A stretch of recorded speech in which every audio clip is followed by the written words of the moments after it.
नमस्कार, मैं हूं आलोक मेहता। कल, आज और कल कार्यक्रम में आपका स्वागत है। नेता कहें, अभिनेता कहें, भारतीय सिनेमा से भारतीय राजनीति में भी शीर्ष पर पहुंचने वाले एक, जिसको कहते हैं अद्भुत नेता और अभिनेता हमारे साथ हैं, शत्रुघ्न सिन्हा जी। शत्रुघ्न जी, आपका बहुत बहुत स्वागत है। बहुत बहुत धन्यवाद। पहले ये बधाई, कल तक हमने आपको देखा सिनेमा के पर्दे पर और पिछले 22 वर्षों से लगातार आप राजनीति में लड़ाई लड़ते रहे और अब आसनसोल में जो एक ऐतिहासिक सफलता, इसको मैं मानता हूँ। वैसे तो देश भर में आप पॉपुलर हैं, लेकिन आसनसोल जाकर के चुनाव में विजय पताका फहराना, बड़ी संख्या में 2 लाख 3 लाख इस तरह के वोट से विजय पाना, इस बधाई के साथ ये बताइए कि ये क्या राज है जो आप राजनीति से कहीं भी पीछे नहीं हटना चाहते, मंच पर लगातार छाए रहना चाहते? देश की आज के दिन सर्वाधिक लोकप्रिय नेता, जिनमें कहता हूँ क्वीन ऑफ हवाई चप्पल और क्वीन ऑफ कॉटन साड़ी, उन्होंने मुझे आमंत्रित किया। वो बहुत दिनों से चाहती थी कि मैं उनके साथ जुड़ूं। उनके कई लोग मुझे कहते थे, कल्याण बैनर्जी भी कहते थे कि मेरी सोच बिल्कुल सही है लेकिन रास्ता गलत है। रास्ता कौन सा सही है मैं पूछता था तो लोग कहते थे कि तृणमूल कांग्रेस का रास्ता और ममता बनर्जी के नेतृत्व का रास्ता सही है। अंतोगत्वा ममता जी ने खुद ट्वीट किया और उन्होंने मुझे फोन किया, कहा कि आसनसोल के लोग आपकी ओर देख रहे हैं, आपको आसनसोल चुनाव लड़ना है, आपको आसनसोल में आपकी जिम्मेदारी मलय घटक से लेके कल्याण बैनर्जी से लेके अमरनाथ चैटर्जी से लेके अभिजीत से लेके तमाम लोग आपका वहां पे देखभाल करेंगे, परवाह मत कीजिए। और मैंने कहा कि ठीक है, ममता जी का निर्देश, आसनसोल की जनता जनार्दन का आदेश मेरे लिए अध्यादेश बना और इसलिए मैं आसनसोल में आ गया। आसनसोल वैसे भी आपका क्षेत्र, बिहार के नाते भी यदि आप कहें जुड़ा हुआ, झारखंड जुड़ा हुआ, आसनसोल बिल्कुल बिहारी बाबू के लिए तो और भी ज्यादा, जिसको कहना चाहिए, आपकी लोकप्रियता ही रही। ममता जी अभी वाराणसी भी गई थी, उत्तर प्रदेश के उस समय विधानसभा चुनाव में। यही लोगों का मानना है कि शत्रुघ्न सिन्हा ही ऐसे सेनापति हो सकते हैं जो अन्य राज्यों में, ममता जी की आपने बिल्कुल सही कहा, छवि रही, ईमानदार छवि भी रही, लेकिन क्या दूसरे उत्तर भारत में खास करके, जहां से चुनाव उत्तर प्रदेश और बिहार डिसाइड करता है, ये भी लोग मानते हैं, और बंगाल और पंजाब भी, मैं नहीं कहता पूरा देश ही डिसाइड करता है, सबसे अधिक सीटें वही होती है। इसलिए मैं कहता हूं कि ममता जी के लिए सबसे बड़ी रुकावट यदि कोई है, जैसे कहते हैं चक्रव्यूह में, तो इसीलिए उस चक्रव्यूह को शायद आप भेज सकते हैं, ये सोच करके आप गए हैं, या उन्होंने आपको, जैसे कहते हैं सब लोगों ने उपयोग किया, अटल जी ने भी किया, कांग्रेस ने भी किया, और वैसे तो आप मोदी जी के भी साथ रही है, कुछ वर्षों तक तो काम किया है आपने। इस दृष्टि से आपका रोल क्या देख रहे हैं? ममता जी ने देखा या पीके टाइप के जो सलाहकार हैं, जो राजनीति से जिनका कोई वास्ता नहीं है, उनका डिसीजन है? देखिए, डिसीजन में तो बहुत लोग हैं, ममता जी का तो अल्टीमेटली डिसीजन है ही। ये हमारे बड़े भाई और स्टेट्समैन जो फॉरेन मिनिस्टर और फाइनेंस मिनिस्टर है, यशवंत सिन्हा भाई, यशवंत सिन्हा जी का भी बहुत बड़ा इसमें ये रहा, जोर रहा, बहुत उनका आग्रह था, उनका जोर था।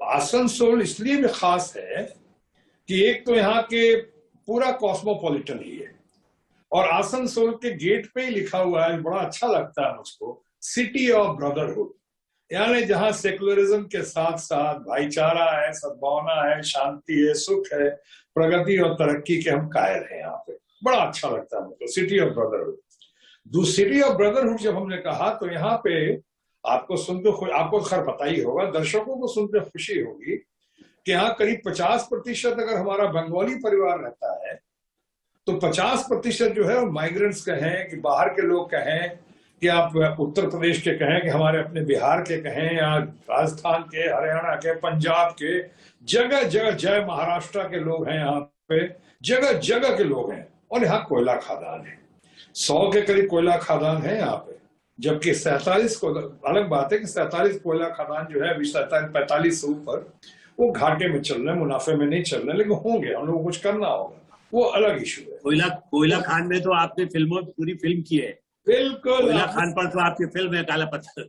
मैं तो चासनाला में आता था यहाँ पे और चासनाला में सिजुआ कोलरी में आता था, यहाँ पे शूट करता था। कालका फिल्म मेरी अंतरराष्ट्रीय लोकप्रिय फिल्म थी, कालका, चाहे काला पत्थर फिल्म जो थी, यश चोपड़ा, जो मैं, अमिताभ बच्चन, मैं और शशि कपूर, वहां मैं तो बहुत आया यहाँ पे। रियल लाइफ में अपने को तैयार कर चुका था कोयला खदान मजदूरों के साथ, उनके संघर्ष करने के लिए। अब रियल लाइफ में भी तैयार हो चुका हूं, इसलिए आऊं। लेकिन मैं कहना ये चाह रहा था कि यहाँ पे कुछ लोगों ने आते के साथ, और ज्यादा कुछ मेरे खिलाफ कहने को नहीं हुआ, तो ये कहा उन्होंने कि तो बाहरी है, ये बिहारी बाबू नहीं है, ये बाहरी है, बाहरी बाबू है। हमने कहा कमाल है। मैं पटना भी चुनाव लड़ने गया था, वहां भी लोगों ने कह दिया था मैं बाहरी हूँ। जहाँ पटना की पैदाइश हूँ, पटना में स्कूल गया, कॉलेज गया, पटना से ही मैं गया FTII film institute of India गया, कह दिया इन्होंने बाहरी है। यहाँ भी कहा बाहरी है। अब आलोक जी आप खुद बताइए, जब मैंने ये जवाब दिया तब मामला धाराशायी हुआ। हमने कहा अगर मुझे आप बाहरी करते हो, जिसको बंगाल की सभ्यता से, संस्कृति से, बंगाल की भाषा से इतना प्रेम है, बंगाली फिल्में कितनी की है मैंने, उसको आप बाहरी कर रहे हो, तो आप ये बताओ फिर माननीय प्रधानमंत्री को क्या कहोगे, जो हमारे दोस्त हैं, आज भी सहयोगी भी हम लोग रहे हैं, हमारे दोस्त भी हैं, भारत के माननीय प्रधानमंत्री हैं। वो तो गुजरात से आके, वाराणसी से, बनारस से चुनाव लड़ते हैं, काशी से चुनाव लड़ते हैं, उन्हें क्या कहोगे? आपने पटना का नाम लिया, मैं बीच में रोका, पटना का नाम लिया तो मुझे याद आया कि आपको क्या बहुत कम उम्र में पता चल गया था कि प्रसाद शब्द को हटा दिया जाए तो ज्यादा आसान है। प्रसाद की वजह से ही आपको पटना में भी संकट आया और आपने फिल्मी जगत में जाके प्रसाद हटाया था अपने आगे। लगता था कोई अशुभ शब्द है प्रसाद आपके लिए। बहुत अच्छा सवाल है आपका आलोक जी, लेकिन ये मैंने सिर्फ शॉर्ट किया। वैसे आपको बता दूं, अभी यहाँ भी ऑफिशियल नाम जो है, चाहे पार्लियामेंट में भी पहले भी था और अभी भी है, अभी भी जो हमारा फॉर्म पे नाम रहा और कलेक्टर ने सर्टिफिकेट दिया है यहाँ पे, जीत का सर्टिफिकेट, उसमें भी लिखा हुआ है शत्रुघ्न प्रसाद सिन्हा। अब तो शत्रुघ्न को शत्रुघ्न कर दिया है, शत्रुघ्न प्रसाद सिन्हा। तो प्रसाद ऑफिशियली अभी भी है, लेकिन हम और आप जैसे लोग जो है शॉर्ट करने में, दोस्त लोग जो है, उसको कर दिया शत्रुघ्न सिन्हा। हमने कहा फिल्मों में ज्यादा चलेगा, नाम तो ऐसे भी टंग ट्विस्टर है। शत्रुघ्न नाम तो पहले कोई फिल्मों में आया ही नहीं, लेकिन अमिताभ बच्चन भी नहीं आया पहले। ये सब नाम जो है टंग ट्विस्टर है, यूनिक नेम है, लेकिन उसके साथ प्रसाद भी जोड़ देता तो थोड़ा और लंबा हो जाता। ऐसे ही शत्रुघ्न सिन्हा लंबा नाम है। ऐसे ही मैं कई बार मजाक में दोस्तों से कहता हूँ, जब ऑटोग्राफ मांगने आते हैं, कि हमको बहुत टाइम लगता है भाई। प्राण नाम होता, ग्रेट प्राण साहब जो थे, तो PRAN कर देता। जीवन नाम होता, प्राण नाम होता, तो धर्मेंद्र नाम होता, हमारे बड़े भाई दोस्त जो है, तो उनके नाम पे शॉर्ट हो जाता। अब पूरा चाहते शत्रुघ्न सिन्हा करूं मैं या अमिताभ बच्चन करूं, तो थोड़ा ज्यादा वक्त लगता है, इसलिए प्रसाद हट गया। लेकिन मैं आपको इसको राजनीति से जोड़ रहा था जी। रविशंकर प्रसाद, आप तो पार्टी से चले गए, रविशंकर प्रसाद जिन्होंने जिताया वो तो मंत्री पद नहीं रहा। तो मैं इसलिए जाना, कुछ आप जादू मंत्र जानते हैं या कुछ आपने राजनीतिक तंत्र चलाया कुछ? मैं तो हारा ही, तुमको भी नहीं रहने दूंगा। समझ लीजिए, आने वाले कल का संकेत मिल चुका था मुझे, तो समझिए संकेत, उसी संकेत का पालन करते हुए वहां से मैं अलग हटा। और जिन लोगों ने उसको लिया, उनका अंजाम क्या हुआ आपने देखा। उनको तो यह अंजाम हुआ कि बताइए, उनको खुद वहां से जिस तरह से हटाया गया, चाहे जिस तरह से EVM मशीन के खेला करके, क्योंकि IT मिनिस्टर भी वही थे, अगर वो जीते हो तो अलग बात है, कई लोग तो कहते हैं, लेकिन यहाँ पे आगे हमारे खिलाफ प्रचार करने। बताइए, ऐसे ऐसे लोग आए वहां से प्रचार करने जिनको उनके घर में कोई नहीं पहचानता होगा, वो यहाँ आगे आसनसोल में कौन पहचानेगा उन लोगों को। वहां आगे क्या क्या उल्टी सुल्टी बातें करके गया, खैर इसका असर नहीं पड़ा। ममता बनर्जी भी यूथ कांग्रेस से आगे आई। क्या आपको सचमुच में ऐसा लगता है कि इस समय देश में प्रधानमंत्री पद के लिए ममता बनर्जी ही ऐसी उम्मीदवार है जिसके लिए आप भी, जैसा जनता पार्टी के समय में हुआ था कि भाई कौन नेता, तब तो तय नहीं था, लेकिन आप भी आज ही ये घोषित करके, आज मतलब इस समय ये तय हो कि 2024 के लिए ममता बनर्जी का जैसे सेनापति आप होंगे और देश भर में उनके लिए काम करेंगे कि प्रधानमंत्री बन सके? 24 का आपने कहा, ममता जी को किस रूप में देखते हैं? देखिए, अभी जो वक्त है वो बहुत कुछ होना बाकी है। अभी बंगाल में ममता जी ने अपने आप को ट्राइड, टेस्टेड और सक्सेसफुल साबित कर दिया। जिस तरह से ममता जी का ह्यूमिलिएशन और अपमान व्यक्तिगत नहीं करना चाहिए, जिस तरह से उनका किया गया, धन शक्ति का जिस तरह से हमारी रूलिंग पार्टी के दोस्तों ने जिस तरह अपना धन शक्ति, गन पावर, गुन power, money power, muscle power का इस्तेमाल करके जिस तरह बंगाल को दबाने या कुचलने की कोशिश की थी, उसका जवाब हमारी royal Bengal tigress, the great leader, the great human being, the great chief minister of Bengal Mamata Banerjee ने, जिनके ऊपर प्रहार हुआ, उसके बावजूद वो व्हील चेयर पे आके और खेला होवे का नारा देके ऐसा खेला किया, ध्वस्त कर दिया, सामने वालों को पस्त कर दिया, धूल चटा दिया। लगता है जिस तरह हम सब मिलकर उनके लिए काम करें तो, और विपक्ष भी हम एकजुट हो जाए तो बहुत बड़ी गेम चेंजर के रूप में वो उभर कर आ सकती है 2024 में, इसमें कोई शक नहीं। शत्रुघ्न जी, आपने कहा ये बीच में आपने भाजपा से, चूंकि आपका उतना वास्ता रहा वर्षों का, वहां पर जिस उम्र में कहा जाता है कि भाई मार्गदर्शक मंडल में चले जाते हैं, तो आप तो मार्गदर्शक मंडल की उम्र लोग पता नहीं मानेंगे कि नहीं मानेंगे, मुझे लगता है कि शायद नहीं मानते होंगे, लेकिन आप तो मार्गदर्शक मंडल की उम्र के बाद भी क्या अपने को उसी तरह दौड़ता हुआ मंच पे पूरे देश में घूमता हुआ, वो जो है इसका क्या राज है कि आप मार्गदर्शक मंडल में नहीं जाना चाहते? आप युवाओं के उस पर आज भी बिहारी बाबू ने हिंदुस्तानी बाबू बन के चलना चाहते हैं। बिहारी बाबू हूँ, बंगाली बाबू हूँ, हिंदुस्तानी बाबू हूँ, और अभी मार्गदर्शक मंडल में जाने की मेरी घड़ी ना घड़ी है, ना उम्र है, और ना ही वो मेरे पास अब एनर्जी खत्म हो गई। आप भी देख रहे हैं, सब लोग दर्शक लोग देख रहे हैं कि अभी भी बहुत जान है, एनर्जी है, प्रभु की असीम अनुकंपा है, जैसे मैंने कहा अल्लाह ताला का फजल है, वाहेगुरु का आशीर्वाद है कि अभी लोगों से मैं मार्गदर्शन ले रहा हूं, और मार्गदर्शन लेकर उनको अपने शब्दों में, अपनी भाषा में पिरोकर लोगों के सामने रख रहा हूं। आप लोगों ने ही स्टार कैंपेनर नंबर 1 कंट्री का अगर किसी को बनाया था। ये बात दूसरी है कि बाद में भारतीय जनता पार्टी ने या दूसरी पार्टी ने भी वो कदर नहीं की बाद में, किसी खास कारण से, और कारण सबको जानते हैं। आगे की स्थितियां जिस तरह की चुनौती है, आप ये तो मानते होंगे कि नरेंद्र मोदी प्रधानमंत्री के रूप में भी भ्रष्टाचार का आरोप नहीं आया, समस्याएं तो हर युग में रही है।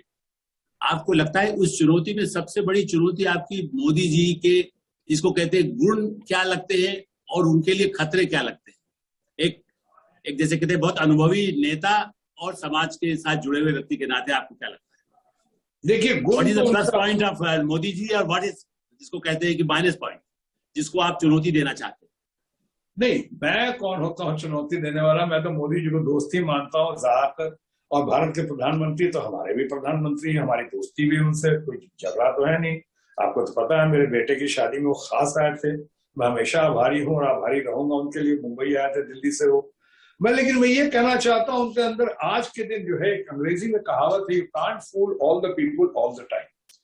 आप चुनाव के इतने दिन बाद, पहले की बातों पर ना भी जाओ, तो चुनाव के इतने दिन बाद आप अचानक फिर से पेट्रोल और डीजल का दाम जिस तरह से बढ़ाना शुरू करते हैं, 16 दिन में, 18 दिन में 16 दिन बढ़ाते, 16 दिन में 14 बार बढ़ा देते हैं, लगता है किसी की परवाह ही नहीं है। आपका जो एरोगेंस दिखता है, आपका अहंकार जो दिखता है, जितने वायदे आपने किए हैं उन वायदों में से भी आप खुद देख लें कितने पूरे हुए, या पूरे होने के नजदीक भी हुए हैं क्या? सोचा था महंगाई, लॉ एंड डिवीजन इतना हो रहा है, ये सेकुलर, सब हम लोग भारत माँ की संतान है, यानी इसको धर्म के नाम पे, जात के नाम पे, जाति के नाम पे इतना बिखराव पैदा कर देना, ये लिंचिंग की जो कहानियां चल रही हैं, ये जो दंगे फसाद की कोशिशें जो हो रही हैं, और खासकर उस वक्त जब चुनाव नजदीक होता है तो कभी ये मामला आता है, कभी हिजाब का मामला आता है, कभी ये सब क्या हो रहा है? भारत को अब कितनी बार बांटोगे? अब बढ़ चुका है भारत, अब सुख है, शांति है, लोग तरक्की चाहते हैं, प्रगति चाहते हैं, भारत में एकजुटता चाहते हैं, ब्रदरहुड चाहते हैं। फिर भी विधानसभा चुनाव में जीत गए ना, फिर भी 4 विधानसभा में जीत गए, यही कहा कि कोई प्लस होगा जो अपने नाम के बल पर वो जीतते हैं। जैसा फिल्म स्टार के नाम पर फिल्म चलती है, शत्रुघ्न सिन्हा के नाम पे अमिताभ बच्चन पे चलती है, मोदी ब्रांड से जो चलती है, वो उसका भी तो कोई रहस्य आप समझते होंगे। हाँ, बता रहा हूँ थोड़ा सा अगर मेरी बात को अन्यथा न तो मैं बता सकता हूँ कि थोड़ा सा उसमें हाथ जो है, ऐसा नहीं है कि सब कुछ क्लीन है, उसमें थोड़ा बहुत लोगों का मानना है कि ईवीएम मशीन्स के भी बहुत खेल हुए हैं, खेला हुआ है, दूसरी तरह का खेला हुआ है। वही हुआ है जहां सिंगल इंजन की सरकार हो या डबल इंजन की सरकार हो। ये रिजल्ट पंजाब में क्यों नहीं आता है? ये रिजल्ट केरला में क्यों नहीं आया? ये रिजल्ट बंगाल में क्यों नहीं आया? ये रिजल्ट आसनसोल में क्यों नहीं आया? इसलिए नहीं आया कि यहाँ पे उनका ना उनकी मशीनरी है, ना उनका एडमिनिस्ट्रेशन है, ना उनका एडमिनिस्ट्रेटिव पावर है यहाँ पे। बस सिवाय इलेक्शन कमीशन के जरिए या सेंट्रल ऑब्जर्वर्स के जरिए बाकी काम उनके हाथ में नहीं है। आई एम श्योर धीरे धीरे जिस तरह से भी कोर्ट जो है और खासकर सुप्रीम कोर्ट जिस तरह से संज्ञान ले रहा है बहुत सारी बातों का, दंगों का भी, लिंचिंग का भी, तो ईवीएम मशीन का भी, चाहे जो हो रही है सो कॉल्ड मैल प्रैक्टिस अगर हो रही है तो उनका भी ध्यान लेगा, मुझे इस बात का पूरा विश्वास है। इसलिए आने वाला चुनाव 24 का चारों तरफ लोग चौकन्ना होंगे तो शायद उतना सरल, उतना आसान नहीं होगा, अच्छी तरह होगा, निष्पक्ष होगा, इम्पार्शियल और बहुत बढ़िया तरीके से होगा। ये हमारा संदेश भी है और ये हमारी कामना भी है। मैं कहा ईवीएम मशीन को लेकर केजरीवाल जी भी अपनी बात बार बार बीच में कहते रहे हैं, लेकिन नीतीश कुमार जी का चूंकि जिक्र किया, एक उनकी बड़ी कंट्रोवर्शियल मैंने पॉलिसी है नशाबंदी, और अब उमा भारती जी मध्य प्रदेश में भी अगले चुनाव के लिए चाहे तैयारी कर रही हो, लेकिन उन्होंने भी नशाबंदी का एक मुद्दा बनाया है। आप तो बिहार का जैसे कहते हैं जमीन को भी जानते हैं। ये जो नशाबंदी की पॉलिसी, और जैसा आपने कहा था जयप्रकाश जी के समय जब जनता पार्टी आई तो मोरारजी भाई, हम लोग जब उनका इंटरव्यू किए, मेरे पास आज भी कुछ लेख उस समय के हैं कि उस पर कितना कैसे लागू करें, क्या नशाबंदी को लेकर के आप क्या सोचते हैं? क्योंकि वैसे तो हम लोगों ने कई बार उस पर चर्चा कभी कभी आपकी अदालत में भी आपसे किया है मैंने, लेकिन इस मुद्दे को वर्तमान संदर्भ में बिहार की दृष्टि से और नीतीश जी की इस पॉलिसी पर, जिसमें बीजेपी के भी कुछ लोग बीच बीच में उठाते हैं, आप किस रूप में देखते हैं? देखिए, मैं तो ये कहूंगा कि ये नियत तो नीतीश बाबू की चाहे बिहार सरकार की बुरी नहीं है। ये उनको ये सारा मामला शुरू हुआ था जब बिहार की बहुत सारी महिलाओं ने अपनी प्रताड़ना के किस्से सुनाए जो उनके साथ गुजर रही थी, चाहे उनके पति के साथ गुजर रही थी, पति के जरिए गुजर रही थी, उनके घर में ऐसा हो रहा, डोमेस्टिक वायलेंस की बातें हो रही थी, इस पे ये बात हुई। और नीतीश बाबू का मैं कहूंगा इस मामले में नियत ठीक है, नियत बुरी नहीं है, लेकिन जरा होमवर्क और होता तो और बेहतर होता। रेवेन्यू में क्या हो रहा है, बिहार गरीब प्रदेश है, रेवेन्यू के मामले में क्या हो रहा है उसको भी देखना चाहिए था और गौर करके। एकदम रेवेन्यू बंद हो गया आपका और प्राइवेट हाथों में रेवेन्यू चला गया। पैसा जो है, ऐसा नहीं कि काम नहीं चल रहा है, लोग बहुत काम चल रहा है। और दूसरी बात ये कहना चाहूंगा कि शराबबंदी से ज्यादा ये शराबबंदी पे जोर है, जोर तो होना चाहिए नशाबंदी पे। तो शराबबंदी तो आपने कर दी, मान लो आपकी बात मान भी ले कि बहुत हद तक कम हो गया, लेकिन हालांकि कई लोगों का ये भी मानना है कि शराबबंदी में दाम कीमत बढ़ गई है, रिश्वत बढ़ गए हैं, माने महंगाई बढ़ी तो बढ़ी, रिश्वत ही बढ़ गए और बोतलों के दाम भी बढ़ गए एक करके। जिसको जो चाहिए, जहां जहां से लोग कहते हैं लोग तो वो हासिल कर लेते हैं। लेकिन दूसरी बात मैं कहूंगा नशाबंदी, क्या ये देखना नहीं होगा कि शराबबंदी होने से, तथाकथित शराबबंदी की वजह से नशाबंदी है या बढ़ गई, अब किस हद तक बढ़ गई? मैं सिर्फ गांजा चरस की बात नहीं कर रहा, मैं और सारी बहुत चीजों की बात कर रहा हूं। मैं घाट में बैठे हुए सिर्फ बाबाओं की बात नहीं कर रहा, मैं युवा पीढ़ी की बात कर रहा हूं। मैं अच्छे अच्छे घरों में जानता हूं जहां वो नहीं हो रहा है, शराब नहीं अगर अवेलेबल है, चाहे डरते हैं तो वो कहाँ से खरीदें और क्या करें, शरीफ लोग जो है, तो उसमें दूसरी हरकत शुरू हो गई है। सिगरेट में क्या मिला के आ रहा है, बीड़ी में क्या मिला के आ रहा है। तो ये मामला देखना होगा कि आपका शराबबंदी आपके लिए मकसद है कि आपका नशाबंदी मकसद है। और अगर नशाबंदी मकसद है तो बड़ी अच्छी बात है, लेकिन इसके साथ आपको काउंसलिंग भी चाहिए, काउंसलिंग सेंटर भी चाहिए उन लोगों से निजात दिलाने के लिए। सिर्फ भय की तलवार लटकाना ही काफी नहीं होगा, उसमें हेल्थ पे क्या क्या गुजर रहा है आपका, हेल्थ के लिए बहुत घातक है, समाज के लिए घातक है, देश के लिए घातक है। इसके लिए तरह तरह के, चाहे टेलीविजन से, चाहे जगह जगह प्रचार करके, आज जगह जगह आपके लोग जाएं वहां। उसके बाद रिहेबिलिटेशन सेंटर होना चाहिए उसी अनुपात में, अस्पताल में उसी तरह से वर्क होना चाहिए, बहुत सारी बातें हैं। सो फिलहाल मैंने एक लाइन में ये जरूर कहा कि नियत में नीतीश बाबू की कोई इसमें शिकायत नहीं करूंगा, नियत तो अच्छी है। बहुत बहुत धन्यवाद। मैंने लंबी बात की, लेकिन बहुत अच्छा लगा। एक बार फिर बधाई, शुभकामनाएं। धन्यवाद आपका, बहुत बहुत धन्यवाद। Long live India news, long live Alok ji. आप, थैंक यू। धन्यवाद।